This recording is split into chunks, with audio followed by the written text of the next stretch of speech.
Morning, everybody. It's been too long. Time to get over here and start working on my game. And I can't wait to show you guys what I've been working on, the progress I've made, and the feels that I'm looking to explain to you. One of the toughest things to do when teaching is to get people that don't understand feel to explain if they're understanding what you're teaching them.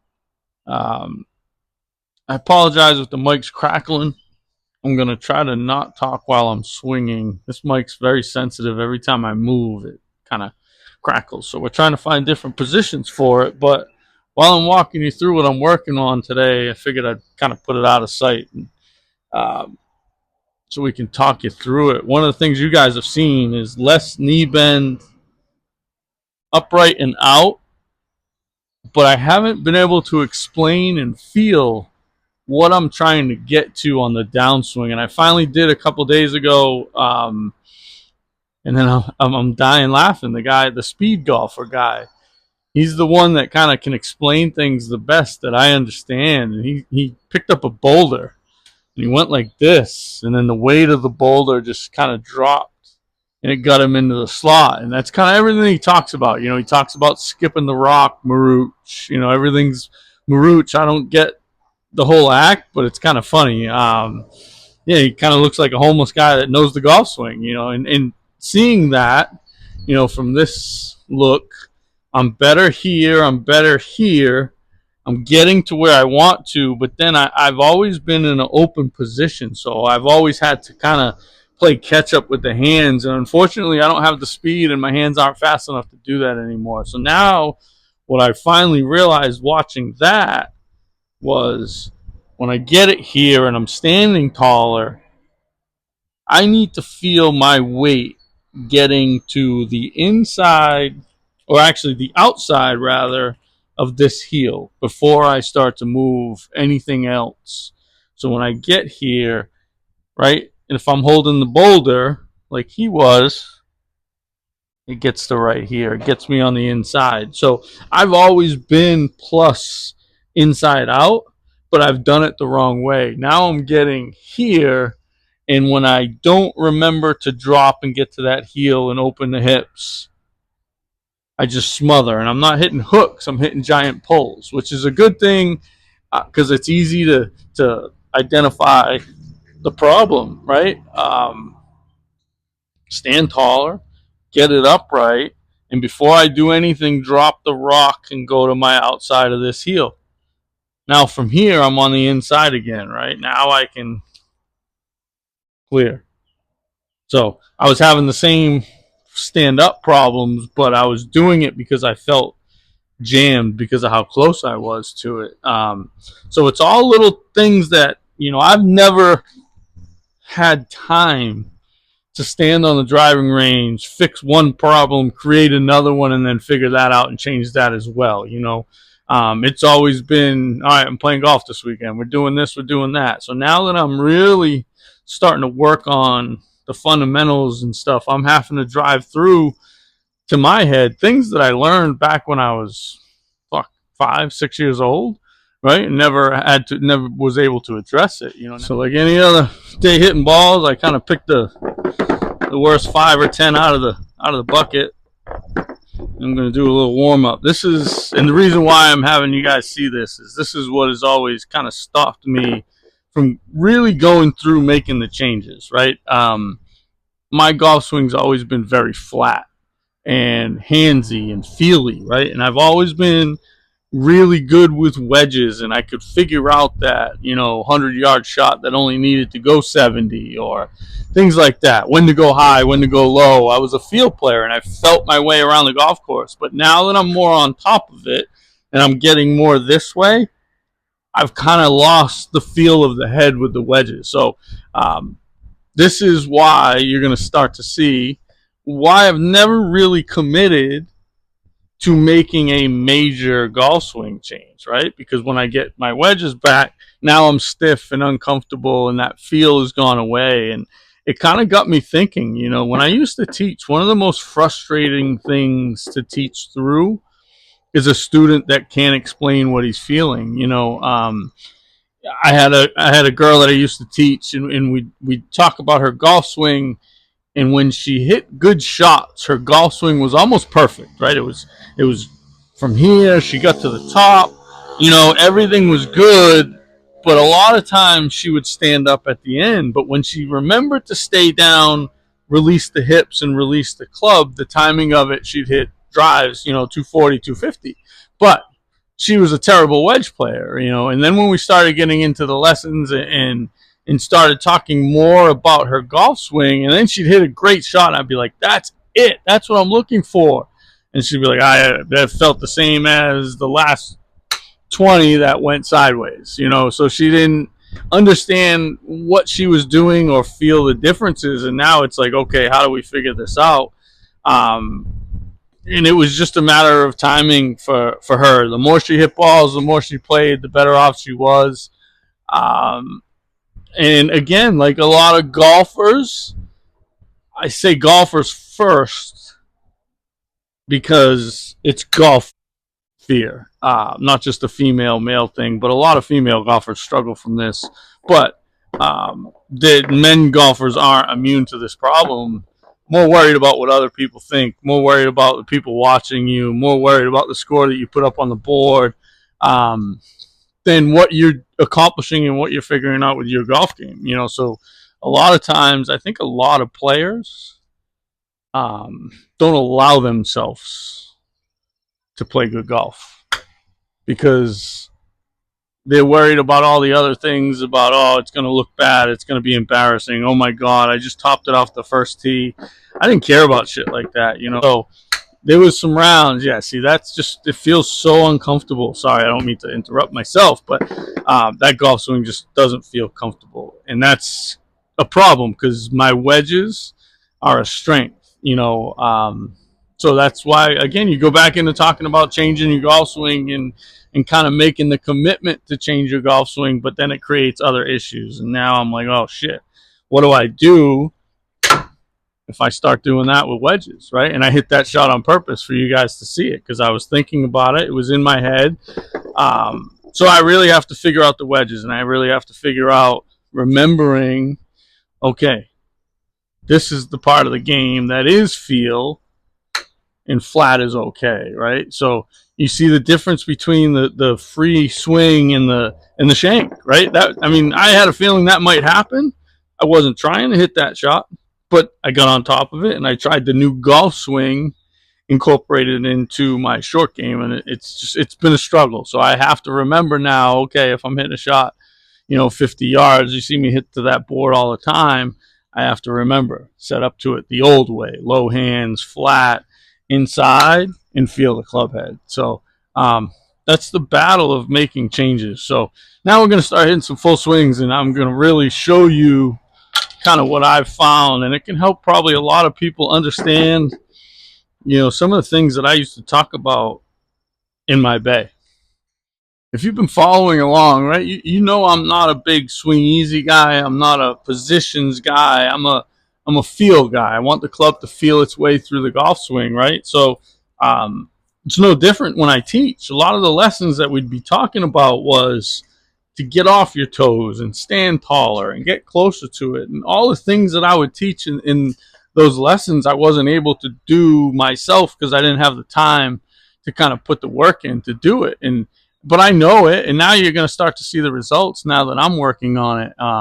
But again, it's still doing these things, right? Getting mechanical, getting more upright, getting taller, getting less comfortable at address, and then remembering once we pull the trigger,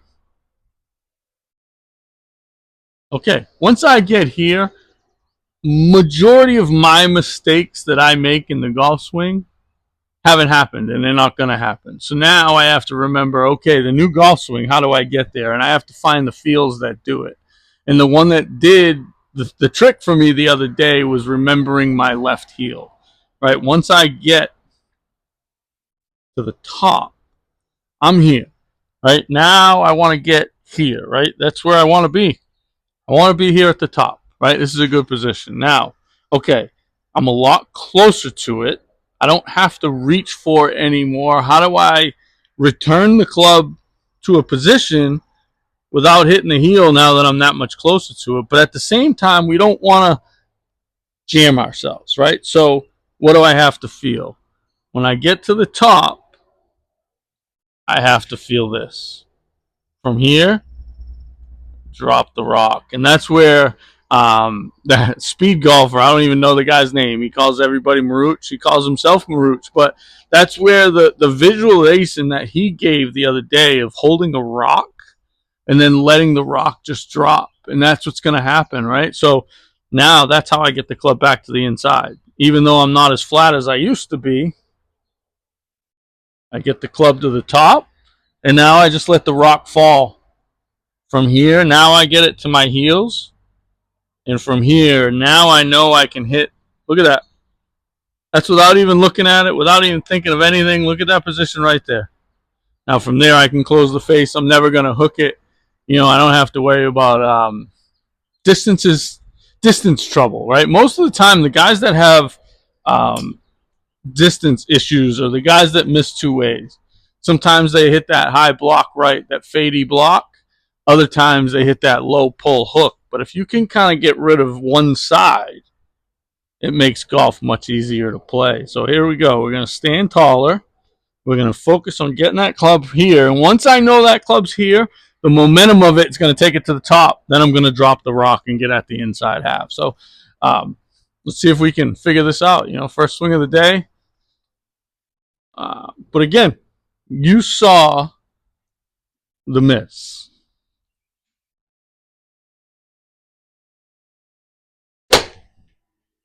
Okay, a little too upright, but not bad. I didn't get this way enough. I got more this way, and I hit the toe down. But it's tough when I'm standing over that shot thinking about explaining the shank that I hit, right? You saw the miss. You saw closer to it. You saw upright and hitting it sideways, and trust me, I understand as well as you guys understand how scary that shot can be, right? Those things happen, and all of a sudden they stay here for a while. So making swing changes sometimes can be scary. You start seeing misses that you don't understand and you don't expect. All right, now we're going to talk a little less, get a little more into the actual swings, little hitting shots. So again, trying to get closer to it, stand taller. Okay, now I'm here. How do I create space? I got to sit, right? We don't want to do it here because then I'm in the old move. So I want to do it at the top, right? Dropping the rock, just like that speed golfer said, drop the rock. So we want to get close to it. Square the takeaway. And drop the rock. Right? It's a good solid shot right there. So that swing would have been a tug the other day because I was getting here, and when I was forgetting to drop the rock, that swing was coming here. It wasn't hooking, but it was a just straight pull. Now I'm dropping the rock. Now I can let the face release. So everybody learns differently. Everybody hears what they hear and feels what they feel, right?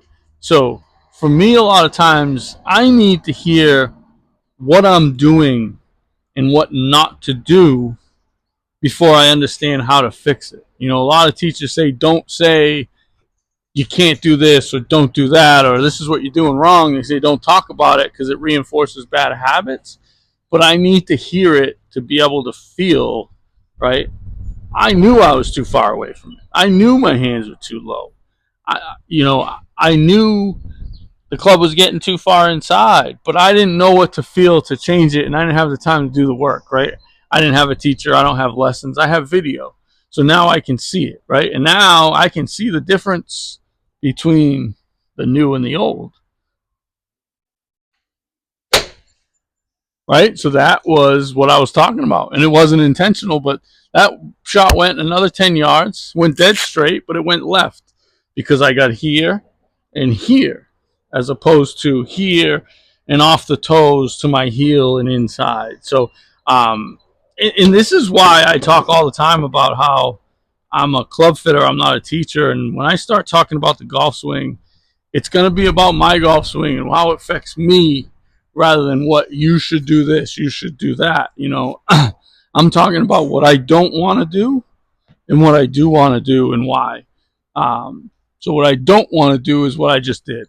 Square, square, smother it dead straight, flush it 30 yards left of the target, right? I need to drop the rock. So I need to remember that feel. So how do I think about it, right? Set up. It's all done. I'm good. I'm closer to it. I'm standing up taller.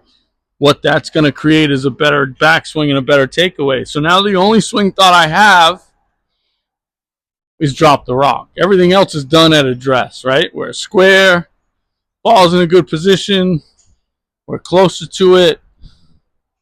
Because of that, the club's going to get itself where it needs to be. Drop the rock is all I need to think about, right? There it is, and that's going to hit the 100. Nope, flew over the 100. So there you go. So, right, that's what I've been working on, and it's just a matter of trusting the bad ones aren't going to happen as often as soon as I start to figure this out, right? But I wanted to talk about that. I wanted to talk about what I talk about in lessons with other people, and I'm finally able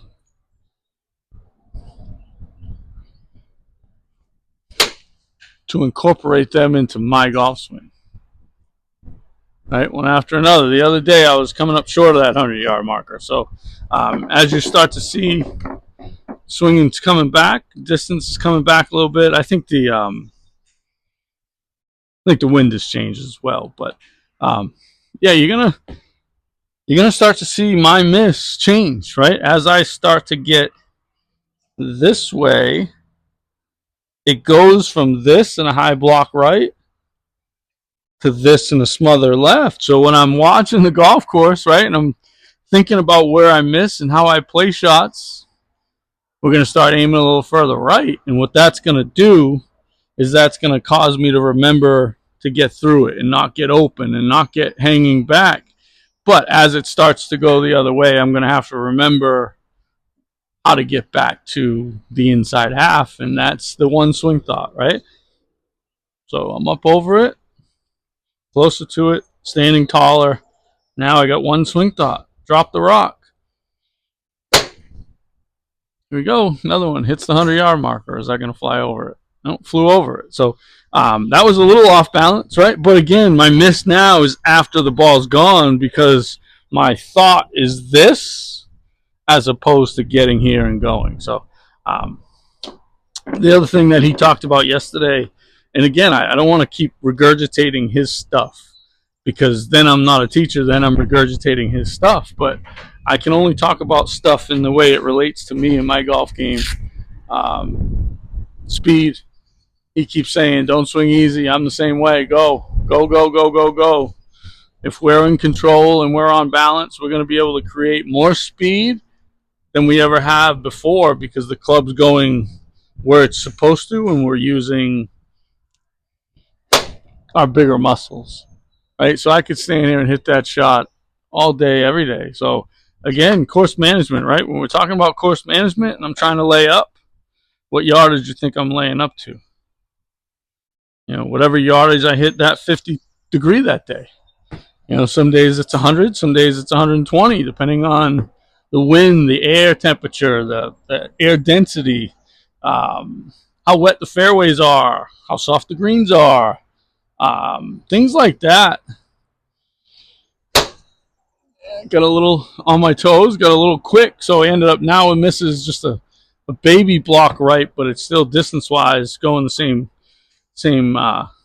distance. But what I was going over, right, I don't anticipate every amateur golfer, especially on your weekend Saturday round with your boys, to kind of think about those things, right? Air pressure, air temperature, what's the ball flying that day? But again, this simple, kind of obvious, right off the bat, out of the car thoughts, right? If you're in the middle of July and all of a sudden you get a little bit of a cold front where it's going to be 75 high, but it's not 75 once you tee off, right? Those first couple holes, the fairways are wet, they got dew on them, the balls are cold, they've been in your trunk or in the bag room all night. So that club that you might hit 100 yards probably won't go 100 yards, right? So we have to take all of those into account. And I don't think the amateur golfer does that very well. I think, we're too worried about everything but golf now. We're worried about the music. We're worried about the drinks. We're worried about, did you see fucking SNL last night? It's like we're not playing golf. I can talk to my boys 24/7 now, right? We can talk on social media, we can text, we can, God forbid something really goes wrong, we can talk on the phone, but the 4 or 5 hours when I'm out on the golf course playing golf, yeah, I don't really want that to be a social hour. Yeah, we're going to have some fun and we're going to comment and react on the things that are happening in our group and stuff like that, but, chit chat, stuff like that, it's just not what I'm comfortable with. And I know, I get it. I'm a freak. I'm crazy. I don't like people. I'm grumpy, this, that, and the other thing. But it's like, it's just not what golf was to me growing up. Golf was a sport. It was competitive. I asked that poll online a couple of weeks ago, what is it to you? Is it a sport? Is it as an activity? Is it, a game? And a lot of you guys commented sport. So, I was always brought up playing contact sports, right? How many of you guys, that one just hit the 150 marker, but that wasn't, I was hoping to fly it over it. So just because it went online didn't mean it's a good shot. But how many of you guys grew up playing hockey, football, soccer, basketball, contact sports? The moment you let your guard down, you get smashed across the face, right? Well, golf's no different. The only difference is it's the golf course that smashes you instead of somebody else. I've put posts on social media talking about this a little bit, about the hit and giggle, right? And how it's just not for me. It's not something that I grew up with. It's not something that I considered fun, playing scrambles and getting wasted all day. And occasionally, time and place. Once or twice a year, you get the group, the gang, the boys that you haven't seen in a while. And you all get together and you play a scramble and we have a beer a hole and you have a good time. But for the most part, when I'm out playing golf, like, it's the only thing I have left in my life that's competitive, right? It's you're an athlete for 4 hours a week or 5 hours a week. So think golf, right? We can talk in the bar, we can chat, we can have fun after the round. When I'm out on the golf course, it's what's the best way to me to shoot my lowest possible score, because if not, it's going to wear on me for a week. How many of you guys, this is kind of your only thing? You work Monday through Friday, you grind your ass off, and you get out there on the weekend, and then I shot a million this weekend, I didn't play good. Well, did you take thought into what you were doing? Did you check the pin sheet to see how many paces on, or what was short of the green, what was long of the green? There we go, that was a good swing. But again, still trying to stand taller, keep those knees straight. But yeah, one of the things that I'm proud of and frustrated by at the same time is, even though I've lost 75, 80 yards now, maybe even more, my handicap didn't really move that much. Why? Because I didn't make that big miss. When I'm out here playing golf, I'm paying attention to, all right, I might not be saying it out loud and I might not be talking about it like I'm talking through it with a caddy, but in my head, it's, okay, what do we shoot? What was the number? All right, 165. Where's the pin? Pin's short right. Okay, what's short of that pin? A bunker that's not fun. Okay, I want to hit a 75 shot. If I take a little off, get a little comfortable. If I kind of neck it, great. Kind of hit that little fadey shot that's only going to go 170, maybe 167, and I'm okay. But I'm on the green. And if it goes 175, big deal. I have a 30-footer and you two-putt it. Too many amateurs will say, okay, I got 165. I can hit 7-iron that far. And this is my number. This is what I hit it. And then they just miss it by a groove. Like that shot right there. One groove low, right at the flag, and it comes up 10 yards short. Whereas if they'd have taken that one extra, it wouldn't come up short in the bunker. It'd come up short right next to the pin, right? Or they do, this is the one that cracks me up. This is the one that I see all the time, right? I'm going to hit an 8-iron from 165. It's my 8-iron club. Actually, you know what? I'll pull a 7. I'm going to take a 7 just in case, but I'm going to hit it easy. And then they pull up and they set up to it. They dead straight at the flag, and they take it back to here like a 7-iron. And then they go and just stop. And then they hit a 7-iron that comes up 20 yards short right of where they're trying to hit it. The biggest problem that amateurs have is not identifying the task in front of you and the worst possible outcome to that task, right?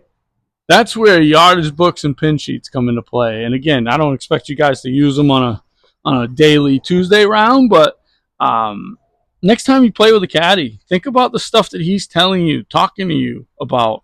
What's your miss? Identifying, right? There's your good swing right there.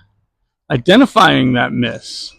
We've talked about that in the past on podcasts, right? What's my miss? And how do I make sure if I miss that that's what happens? These are things that a lot of amateur golfers forget.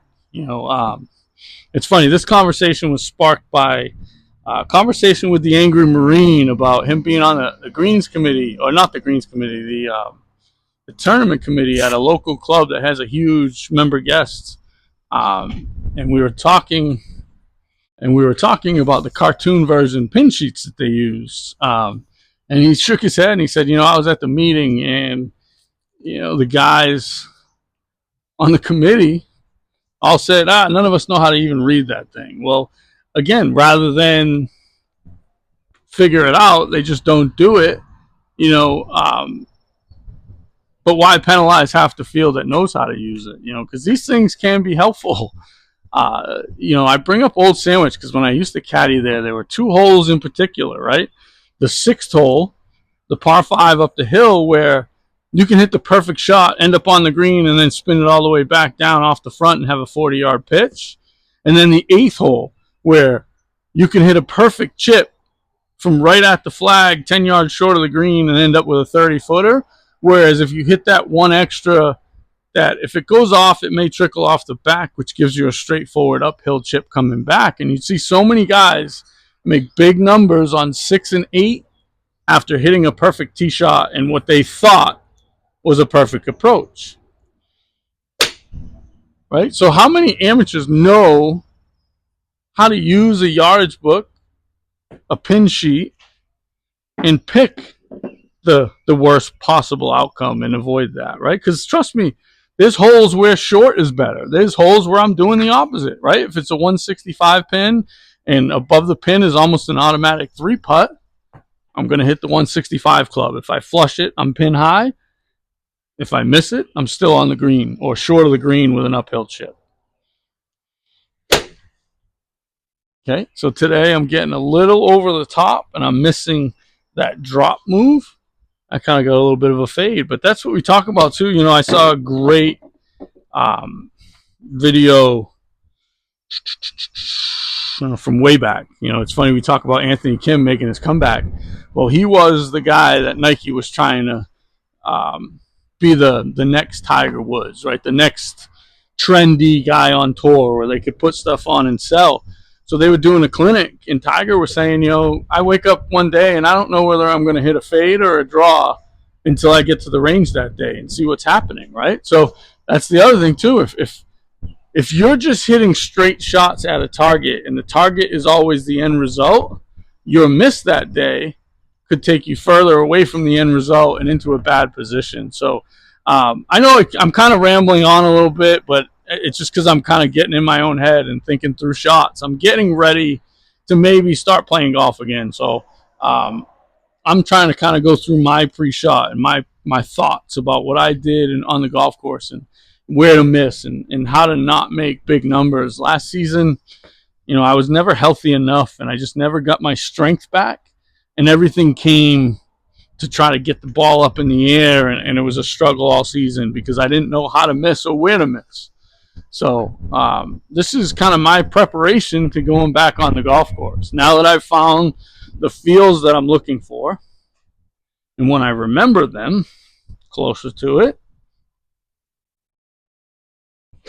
yep. See, that's a pull, but that's okay. That was dropping the rock and pulling rather than dropping the rock and just throwing it out away from me. But I'd rather that miss. I can play that miss. That miss is going to chase out a little bit, and while it may land short of the green, it's going to tumble and it's going to get there, short left, and I can get up and down a lot of the time. So, again, understanding where the trouble is, understanding what your golf swing is, understanding how to miss. It's golf, not golf shot. But again, if you're not thinking about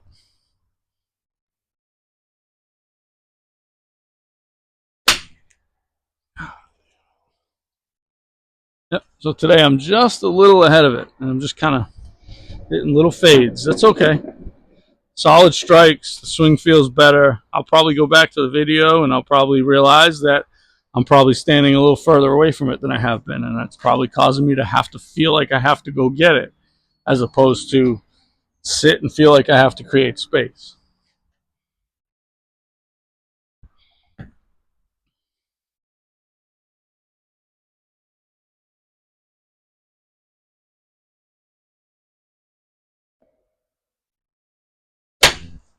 Yeah, I got stuck a little bit.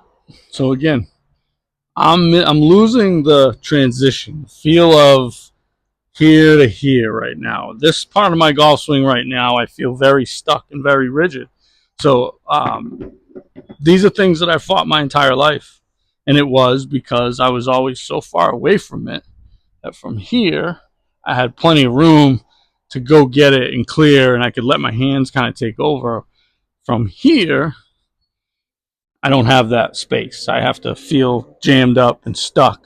So what I have to do to create that space is to go this way. It's that simple. It's just a matter of remembering to do it. And once you get the feeling of it and the timing of it, doing it 100 times in a row.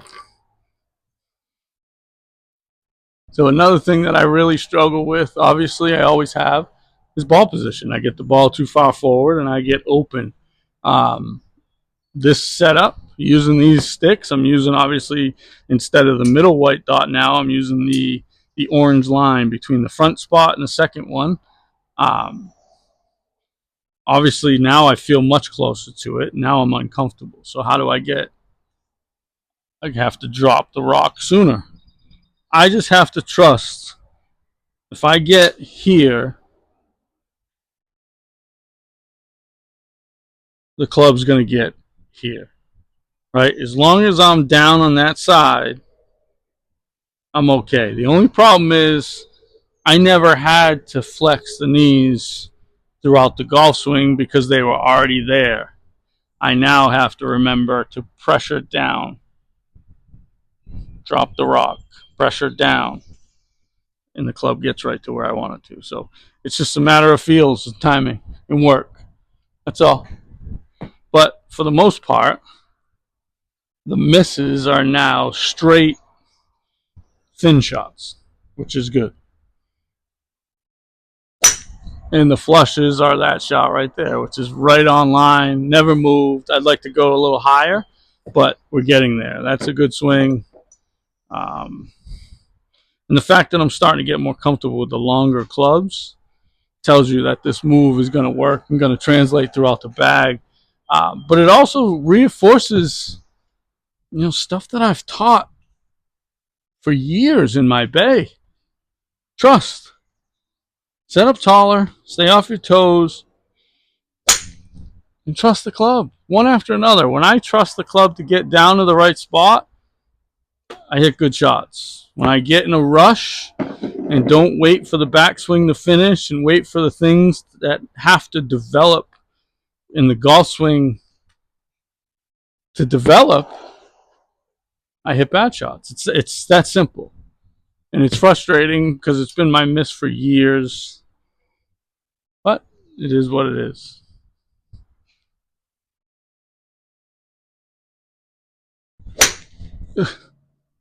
It's a better miss, right? I came out of it. I was stiff. I was rigid. I hit it off the toe.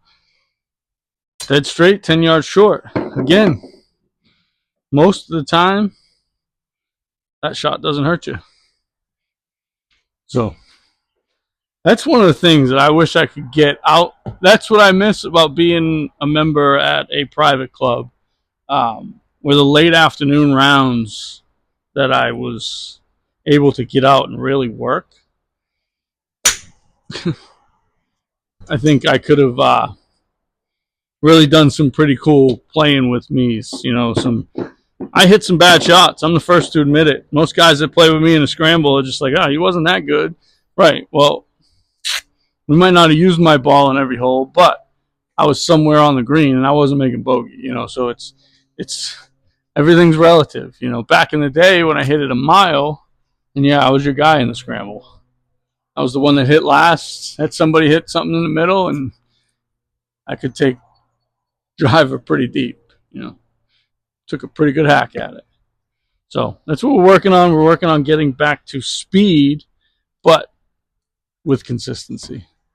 It's something that I can repeat, right? I mean, listen, we're talking today. I'm sitting here because I haven't been cleared by the doctor to work a full-time job yet. So, it just shows you the struggles that I have and what I go through and what I'm trying to work through. And I think, my struggles are my struggles, but I think everybody has their own, whether it's a bad back or do I really want to play golf today because I'm not feeling well?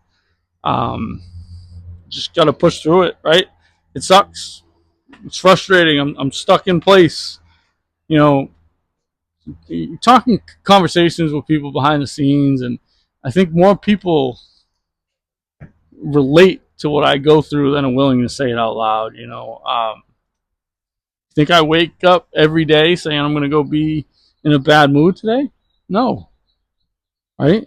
But I'm just in pain, and it's like this little shit starts the day, and then another thing happens. Before you know it, I just don't want to deal with people. I can't remember the last conversation that I've had with somebody. And I'm not talking like, hey, what's up? I'm talking like hanging out, talking, hey, how's it going? I just don't answer. If I know that conversation's coming, I avoid. It's just who I am. That's what made last year so difficult with the podcast. The roller coaster of, trying to get healthy and trying to do the right things. And then the doctors and insurance companies just not cooperating, right? Everybody talks about depression and how it causes you to be lazy and have no motivation to do stuff. Well, when somebody's battling depression to the point where you've prescribed them an antidepressant, trying to stay busy is the hardest fucking thing to do. It's like you're trying to get up and you're like, I feel like I ran into a wall today.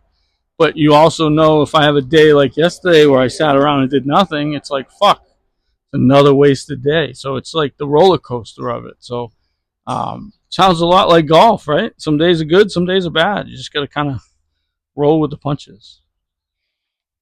A little off balance on that one, but again, you see the miss is just dead straight, right at my target. Just kind of coming out of it a little bit. And again, today I'm kind of, I don't know. I think I'm here more to kind of vent. Just kind of been a frustrating couple of days. I'm bored, so I think I'm gonna probably try to start caddying somewhere. I don't know. We'll see. Think I could probably make it, like every other day or a couple of days on, a couple of days off. But we'll see what happens. We'll see what my doctors say in the next couple of weeks. But it's getting to the point now. I got nothing left to sell. Life's starting to change now, and it's starting to be an inconvenience, whereas before it was just frustration. So I don't know. It's tough. It's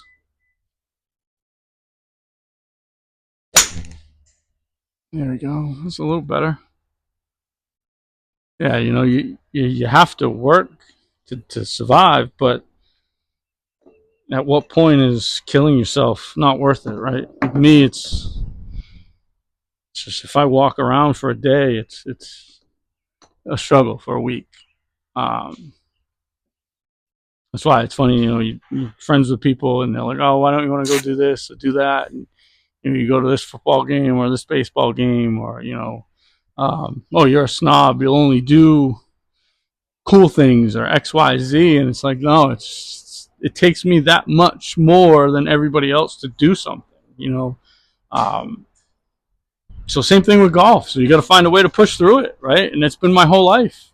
So that's why I found a way to have a good short game and figure out how to get it around. um, it's golf, it's not golf shot, right? I mean, shit, I'm probably still a +2 standing here on the range. I mean, I fucking pepper the 100 board, the 150 board. You get me on TrackMan on the combine, it's pretty good. I just can't, it's the walking, it's the 2 days in a row. How many times have you seen me shoot 68, 78, or vice versa, 78, 68? One day I was not feeling well and just kind of, it's frustrating. But again, I only talk about it because it's not to feel woe is me. Woe is me is the last couple of weeks when I wasn't talking at all. It's relatable. It's how many of you guys have a bad back or a bad knee, or XYZ is bothering you and it's changed your golf swing over the years. And it's to the point where bad golf for a lot of people isn't fun. It turns into a bachelor party, or it turns into a bowling alley where you're just out there kind of going through the motions and drinking and partying and not playing golf, right?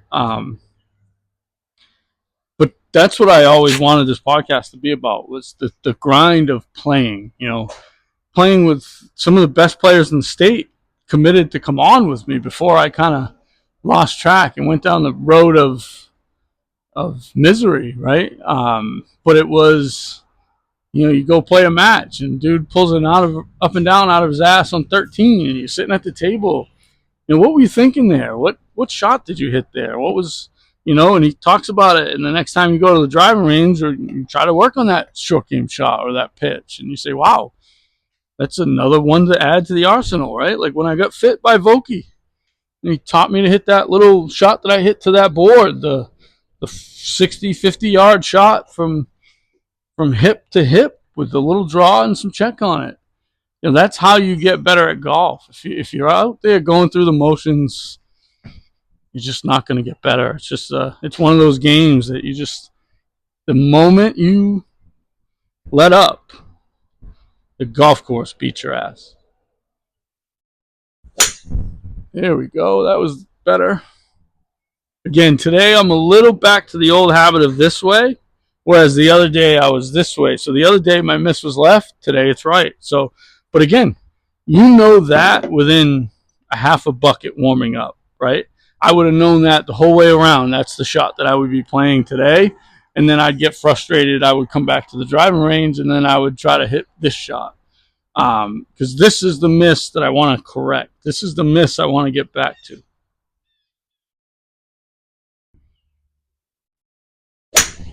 Right? Stuck in the ground a little bit because I was trying to force that.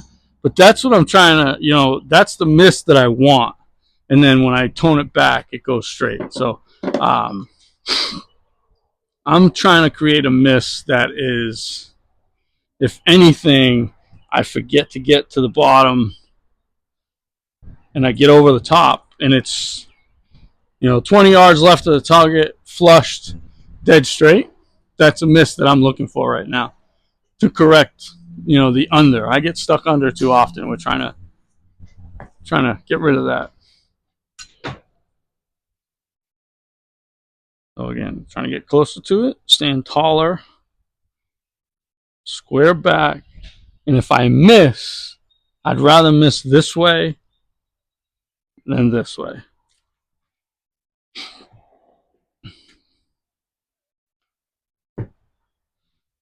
Again, I know I'm built different. Again, we talk about this all the time, but even coming here to hit balls, I'm I'm a grinder, right? I'm thinking about every shot. I'm trying to figure out, what happened on the last one. How do I get comfortable to the feeling where I'm on the golf course, and what do I think?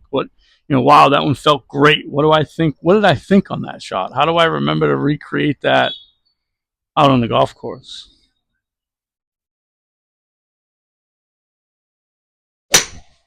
Okay, that's a better miss, right? I stuck it in the ground a little bit, but it's just lazy through the zone. There's no speed right now, and that's the frustrating part.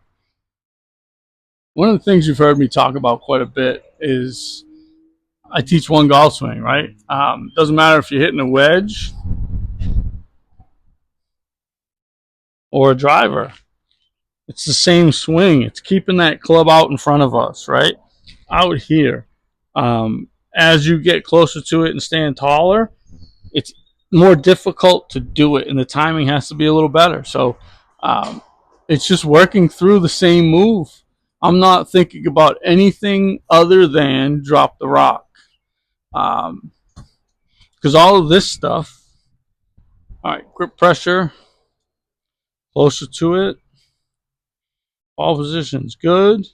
All of this stuff is done. Now from here, it's just drop the rock and go. So again, not trying to steal the dude's stuff, just trying to, emphasize that his stuff works, and there is people out there that if you're listening for the right things, can't help you. See, that is the miss that I'll take. That's the miss that I usually used to make on the golf course, right? That low off the face, the dead straight burner that's never going to hurt you, right? When I'm bad, it's usually the driver out of play. It's usually me going, out of control, going too fast, and not thinking about the right things. About 3 or 4 years ago, God, when I switched companies, switched drivers to a driver that was set up closed, it was a struggle. There we go. That's a better swing. Again, just a little late today. That's all. It's not quite getting it through. So obviously today, if I was playing golf, first cut on the left side would be my aiming point. If I hit it dead straight and it ends up on the first cut, great. If I hit that shot right there, it's in the middle. So, more often than not, that shot's going to be the play, or somewhere in between the two. If it falls somewhere in the two, it's down the left half, and again, that's the other thing too, getting back into yardage books and pin sheets and things like that. As you get to be a better player, you start to think about these things. But if higher handicaps would think about them more often, they'd probably shoot lower scores. But that's the stuff that you learn as you grow. But if you're not trying to get better and you're just okay with being a 15 handicap, I just don't understand the purpose of the expense of it. The golf is expensive to not care. To get out there and just kind of go through the motions is just baffling to me. There we go. A little better. Still hanging back a little bit. But again, like I said, I'm trying to hit the fairway between the 200 and the 275. That one was just right of the fairway, which that's the tightest fairway you're ever going to play. So if I can miss it kind of in that range, we can play golf. So I think today kind of reaffirmed what I thought the other day. The golf game and the swing is good enough to kind of see if we can take it out to the golf course now. And then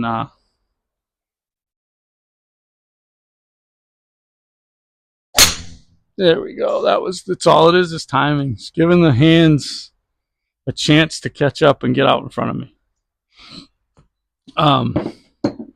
Yeah, one of the things I thought about was go walk, 18 or 9 with my bag on my shoulder at Little Marion, kind of see how it feels. And if I make it through around 9, it's a lot different carrying a bag or 2 bags for 18 holes and not trying to hit shots than it is trying to hit shots. So caddying, much different decision than actually playing golf, right? It's I can caddy before I can play golf.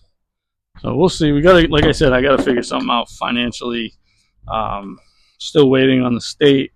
Doctor said, "Oh yeah, it's been a year and a half since I've cleared you to work. What are you doing for a living?"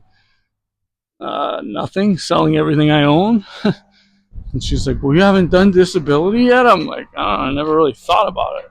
You don't think of yourself as fucking disabled. I'm out here doing this and doing all the things that I want to do. The difference is tonight when I'm in bed, I'll be in pain." But let's cut this off before I get ranting and raving about the pain I'm in and going down a dark road that nobody wants to hear about. It's been a rough few weeks, I'm not going to lie, but we're hanging in. I'm starting to feel better. The bad thoughts are completely gone. I know I've talked about being in a bad place, but I'm as calm and as I'm happy as I've been in a while. It's one of those things where I just feel like me again. I just need to get back up and around. And yeah, I know I've talked about it in the past about how I hate people and people hate me, and that's okay. I'm okay with it, right? I'm okay with being the villain. One of the funny things that I've seen the last few weeks watching the WNBA and the Caitlin Clark and the Angel Reese stuff is, she's good at being the villain. I laugh when she talks shit, when she throws her jabs. What I don't like is when she turns around and be's the victim, right? That's not me. That's kind of a road that I went down last year on the antidepressant, and it's something that I look back on, and it's not a part of my life that I'm proud of, right? Um, I'm here trying to get back to what I do best, and that's play golf, and that's talk golf. And when I start working through the golf swing and showing you guys what to and what not to do, and really start getting into the thick of golf and how much fun it can be seeing days where you don't hit it well and you still put up a number, right? Um, there was a kind of point in my life where I was kind of quitting golf, kind of getting back into it. And then a bunch of us started playing some money matches at Resi. And one of my friends that since passed away, that played with us all the time. The first time I played with him, we were standing there arguing on the first tee about handicaps and who gets shots where. And I was like, guys, I'm going to shoot anywhere between 65 and 68. So you guys do what you want to do with that accordingly. Makes the match fair. I don't care, right? I didn't really get into it. I didn't pay attention. We ended up winning some good money off him that day, and we got done. I think I shot 66, and he called one of our buddies and was like, "Yo, who the fuck is this kid? Like, I've never heard of this kid in my life. He comes out and shoots 66 first time I met him." What he didn't realize is I grew up there. It was Resi, par 69, a lot of wedges in my hands, and I'm going to score, right? Um, but a conversation with him a couple weeks later, we gave him a rematch. We gave him a chance to win their money back. And on the 18th hole, we were getting killed. We lost the front. We were like 4 down. We pressed a couple times. And on the 18th hole, I made like a 25-footer to win the back, win a press, and kind of save our ass a little bit. But as the putt was going in, I started chuckling, and I was like, that's the worst 67 I've ever shot in my life. And he looked at me and goes, dude, you hit it fucking sideways. There's no way you shot 67. And I just laughed and said, told you, dude, 65 to 67, doesn't matter how I'm hitting it. And why is that?